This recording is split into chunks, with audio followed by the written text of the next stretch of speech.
Mungkin bisa buka pesan ya, tautannya.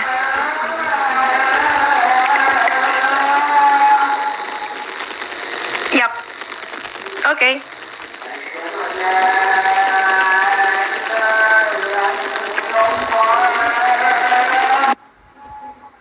Halo, selamat malam Neni. Yeay, selamat malam. Suara Bang Iman jelas nggak sih? Jelas. Suara Bang Iman Jelas jelas. Iya, videonya juga bagus. Suara Bagus, Neni ya? bagaimana? Aman? Jelas Nen. Syukurlah. Jelas. Oke, ini kita udah sapa-sapa nama Riki nih Bang, di PC Madura. Oh, Madura. Halo. Mm-mm. Riki, apa kabar Ki? Tapi tadi udah pergi ya? Iya, tadi sempat melambaikan tangan terus ngebantuin kasih feedback suara. Gimana Nen, Jakarta Nen? Libur Iya begini, nih. 1 Juni banyak acara nggak sih? Aku nggak keluar-keluar sih, jadi ya hanya memantau via YouTube, kemudian koran. Nggak kemana-mana. Bang Iman gimana? Liburan 1 Juni? Oh, Abang nggak ada libur ya? Tadi ada kerjaan yang harus dikerjakan sampai sore tadi. Oh. Abang sehat? Ahmad Fariki. Alhamdulillah. Ini ada Rouf juga. Robil Hadi. Iya. Halo Rouf. Bang, by the way kita samaan loh, merah-merahan. Iya. Ini apa sengaja pakai baju Pancasila nih? Oh gitu ya? Iya nih. Wih. Brand Mary. Wah, Brand Mary. ada Halo, Romo Brand juga. Ada Romo. Romo apa? Ada Halo, Romo Brendan. Romo. Iya. Oh, Brenda. Salam kenal, Iya. Romo.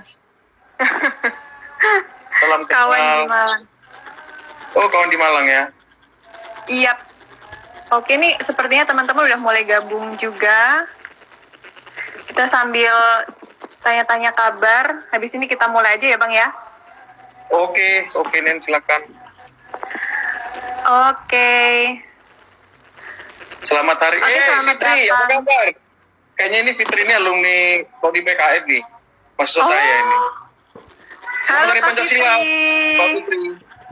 Selamat Hari Pancasila. Oke. Ada Kak Rahmat juga. Ini Kak Rahmat ya, Riyad Raihan ini ya?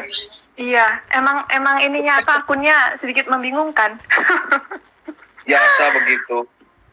Orang penting Senang banget ya, Bang. Senang Ya. banget akhirnya bisa jumpanya virtual gini. Iya, Neni. Ngobrol-ngobrol Neni santai. Iya, baiklah. Oke, kita mulai. Salam pi shalom. Shalom pi salam, Neni.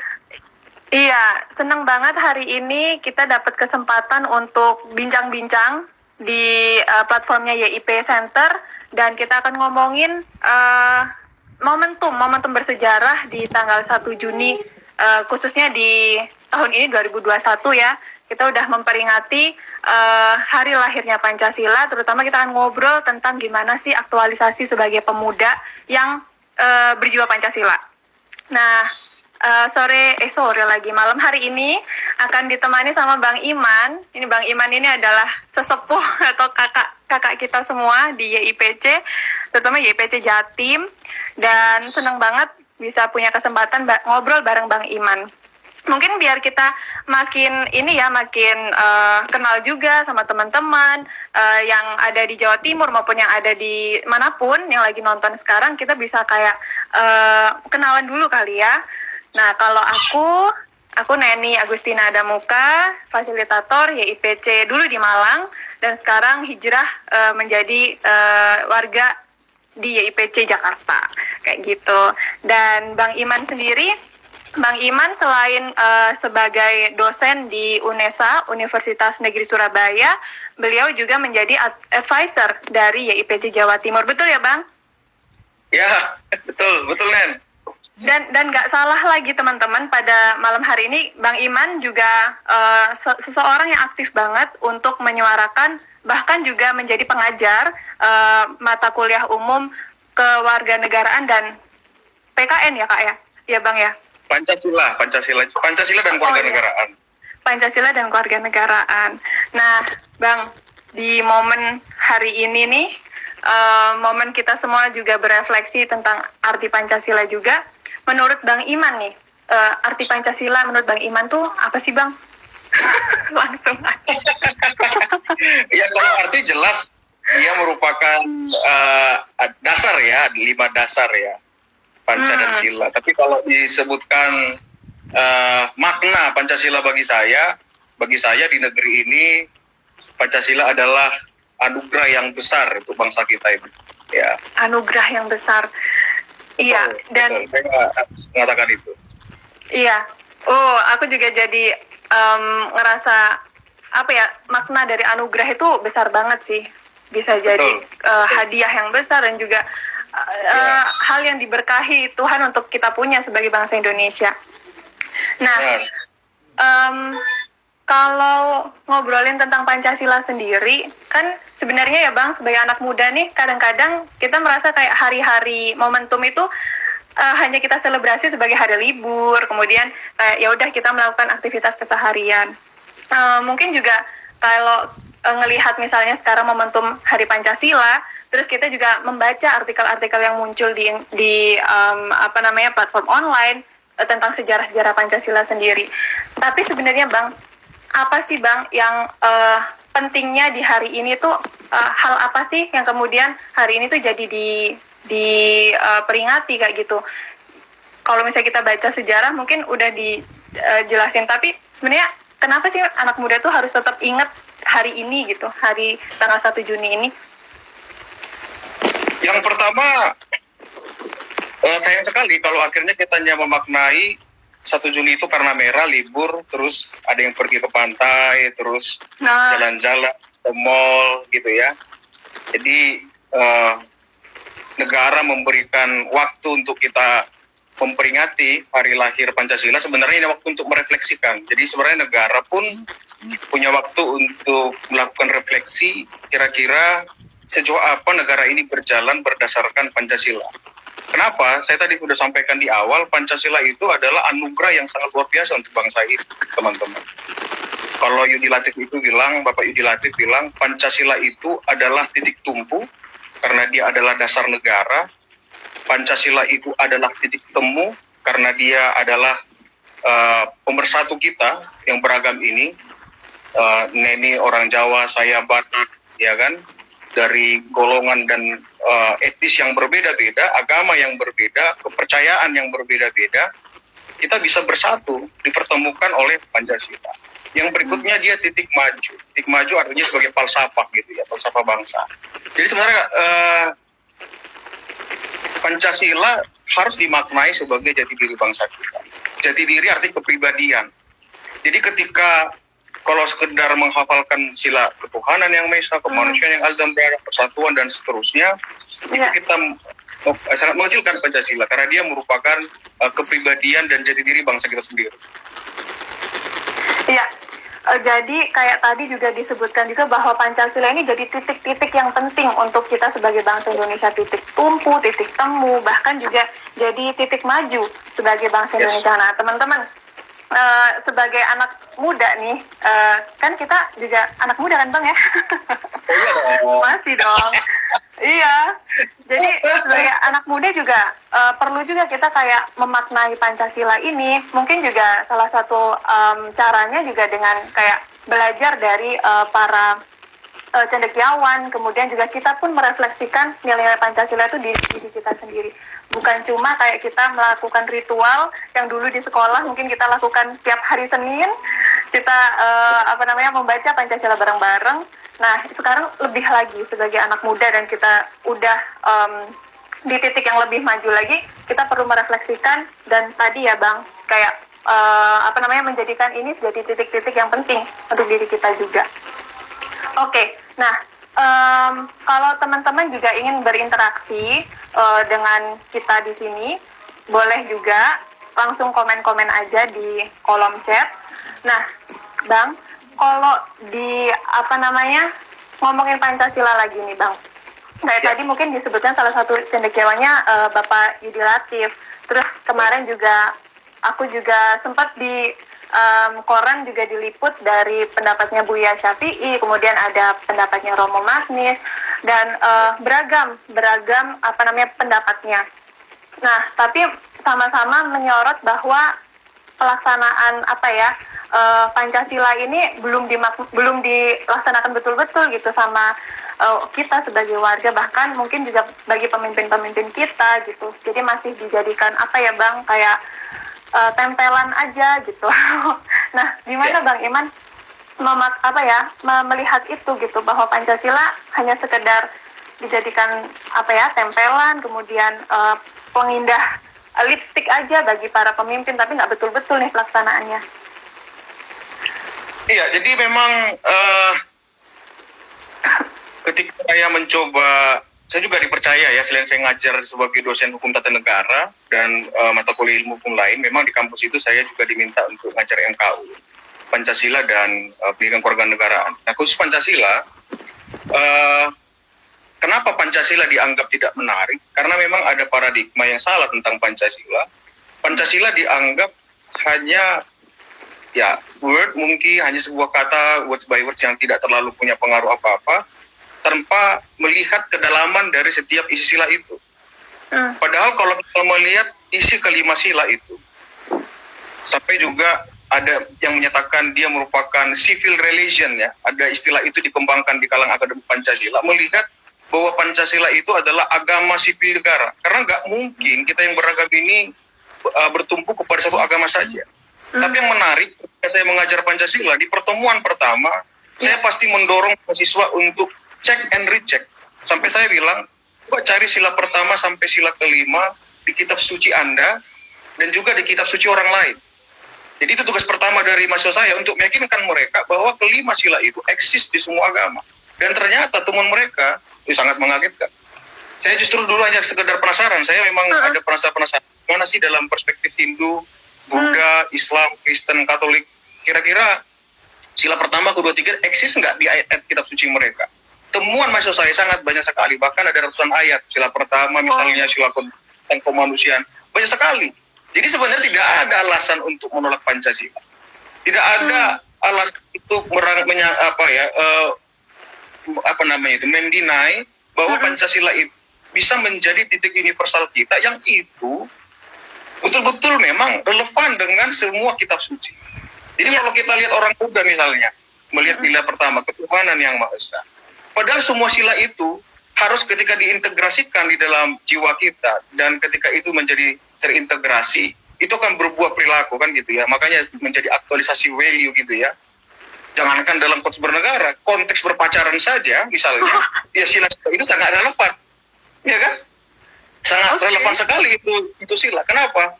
Ketuhanan yang Maha Esa.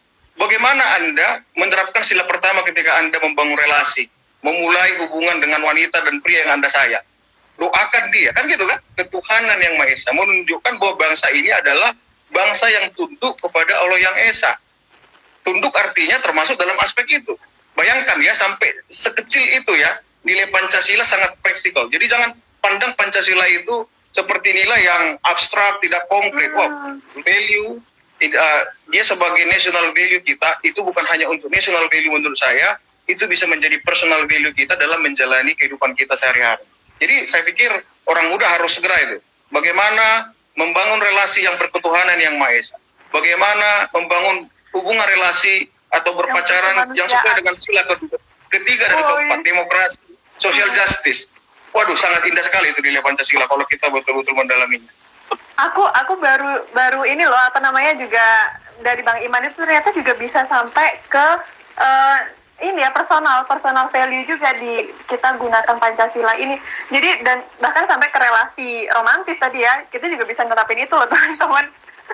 Jadi teman-teman sebagai anak muda yang kita itu juga dibilang punya nilai-nilai kebangsaan, nilai-nilai Pancasila, kita pun juga bisa menerapkan itu di kehidupan kita sehari-hari. Nggak cuman kita hafalan aja atau kayak ini sebagai sesuatu yang ya urusan negara doang gitu. Enggak ya Bang ya, sampai ke personal. Nah, apalagi ya, aku tuh juga tadi perihal para tokoh yang juga punya beragam pendapat yang juga sebenarnya mengkritik tentang pelaksanaan Pancasila sendiri.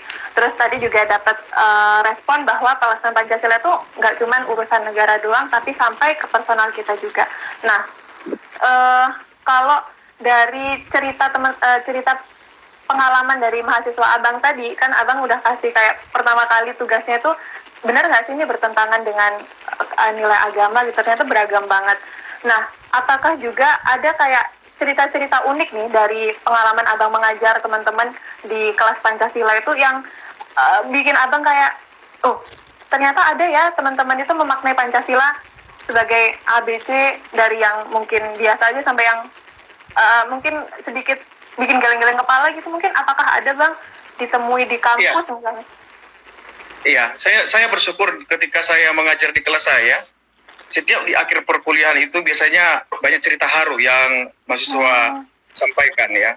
Karena pertama, ketika mereka masuk di mata kuliah Pancasila, apalagi dia mata kuliah umum ya, negara kita memang menjadikan dia mata kuliah umum, artinya memastikan setiap sarjana yang lahir, insan-insan yang memang Pancasilais dan mereka bisa benar-benar memahami bahwa Pancasila menjadi national value dan tidak bisa mendinai itu ya. Bukan mendoktrinasi, tapi menyadarkan, mengedukasi kan begitu ya. Contoh misalnya saya pernah mengajar di sastra, salah satu, saya nggak biasa namanya lah ya, salah satu prodi yang saya masukin itu jurusan sastra di UNESA, ada satu anak yang sangat cuek dengan kelas saya. Lihat mata saya nggak mau disuruh ngerjain apa, nggak peduli gitu ya. Belakangan kita tahu dia bergabung dengan satu organisasi yang kemudian sekarang dibubarkan begitu ya. Tapi yang menarik adalah, makanya sejak itulah saya mulai belajar memastikan kalau Pancasila tidak dimiliki oleh mereka, sense of belonging terhadap Pancasila itu tidak mereka miliki, susah mereka untuk menggali sila-sila itu. Dan susah mereka untuk melihat betapa praktikalnya nilai-nilai itu. Maka ketika saya kasih tugas pertama, tentu kalau orang seperti itu, kan Pancasila bisa ditolak karena misalnya dia bertentangan dengan agama. Itu togut misalnya ya. Tapi yang menarik adalah ketika mereka saling berdialog dan presentasi di kelas. Karena memang kami sebagai dosen memaksa diri kami harus berhasil menjadi fasilitator ya. Kita hanya menguatkan pesan-pesan, mengarahkan dan membuat mereka bisa berpikir kritis terhadap sesuatu hal yang kita anggap penting mereka bahas gitu. Yang menarik adalah di pertemuan pertama dia cuek, di pertemuan kedua dia mulai lihat saya, pertemuan ketiga sangat aktif bertanya. Karena akhirnya konklusinya di pertemuan kedua sudah ketemu konklusi nih, bahwa Pancasila relevan dengan semua kitab suci, bahwa Pancasila tidak bertentangan dengan Quran, Pancasila tidak bertentangan dengan kitab suci semuanya, entah itu Weda, Alkitab, Taurat, Zabur dan Injil misalnya. Di akhir perkuliahan yang menarik adalah ketika dia refleksi menceritakan pengalaman selama satu semester di kelas itu. Dan dia menjelaskan ya saya salah paham, hanya dengar-dengar, tidak berpikir, tidak pernah menguji. Dan ketika melihat sila pertama di ayat mana saja, sila kedua di ayat mana saja, dia melihat Pancasila adalah anugerah yang besar sungguh bagi orang Indonesia. Artinya apa? Orang Kristen bisa menghidupi nilai-nilai yang dalam Quran ketika mengacu kepada Pancasila. Demikian juga sebaliknya. Bagi saya itu anugerah.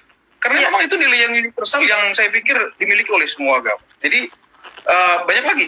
Ketika contoh minggu lalu ya, minggu ini saya ngajar terakhir karena libur ada kelas yang di NI. Ketika ada satu yang kesaksian gitu, ini cerita. Saya tidak pernah peduli tentang Indonesia Pak Iman. Tapi dengan kelas ini sampai dia terharu begitu ya. Di kelas ini saya menyadari saya tidak kebetulan lahir di Indonesia dan saya bertanggung jawab untuk bangsa negara ini, dan saya akhirnya juga meyakini seperti Pak Iman bahwa Pancasila adalah anugerah besar. Itu sering saya temukan di kelas. Saya sangat bersyukur juga, itu anugerah juga ya, karena saya melihat bagaimana anak muda ini bisa berproses dengan baik. Wah, aku ini sih sambil ngebayangin bagaimana Bang Iman membangun suasana kelas. Kemudian tadi juga sempat ada kayak mungkin mahasiswa Bang Iman kasih juga komen di kolom komentar, katanya tugas pertama Bang Iman itu suruh melihat apakah Pancasila ini sejalan dengan nilai salah satu agama gitu. Kayak sampai mungkin dia mengingat momen itu. Dan akhirnya sampai pada refleksi yang dia bahkan lebih aware lagi dengan keindonesiaan dia. Menurut aku itu kelas yang menarik banget. Dan konsep pengajar itu sebagai fasilitator di kelas, ngomongin tentang kebangsaan itu, ini aku bisa kayak apa namanya, melihat itu jadi hal yang sebagai mahasiswa tuh kayak menarik gitu.